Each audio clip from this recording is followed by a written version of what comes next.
Magandang araw po. Narito na po ang magiging lagay ng panahon ngayong araw ng Miyerkules, September 17, 2025.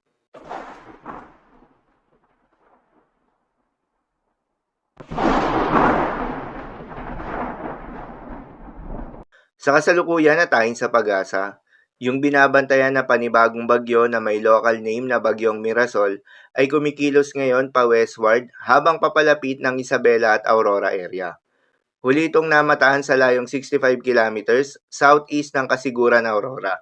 Taglay ang lakas ng hangin na umaabot sa 55 kilometers per hour malapit sa gitna at pagbugso na umaabot sa 70 kilometers per hour. Kumikilos pa westward sa bilis na 20 kilometers per hour. Dahil nga sa bagyong Mirasol, meron tayong nakataas na tropical cyclone wind signal number 1 sa may Batanes, Cagayan, kabilang na ang Babuyan Islands, Isabela, Quirino, northeastern portion ng Nueva Vizcaya, northern and central portion ng Aurora, Apayao, Kalinga, Abra, Mountain Province, Ifugao, Ilocos Norte, northern portion ng Ilocos Sur, Polillo Islands at northern portion ng Camarines Norte.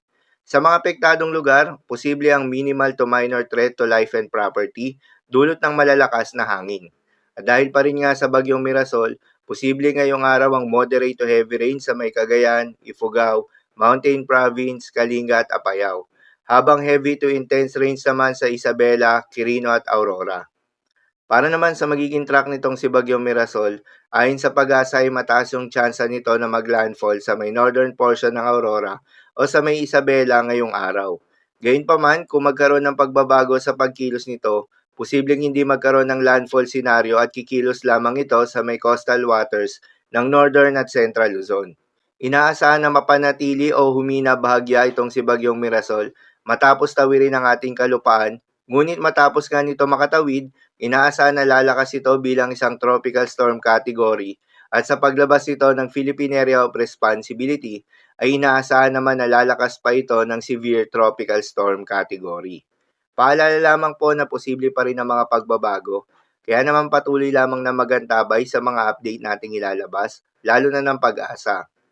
Para naman sa magiging lagay ng mga dagat baybayin, ayon sa pag-asa ay asahan ng moderate sea condition sa may seaboards ng Cagayan, Babuyan Islands, Batanes, Isabela at northern seaboards ng Ilocos Norte.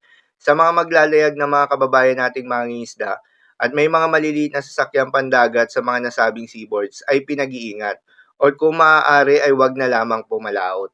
So yun lamang po para sa lagay ng panahon ngayong araw ng Miyerkules. Keep safe everyone.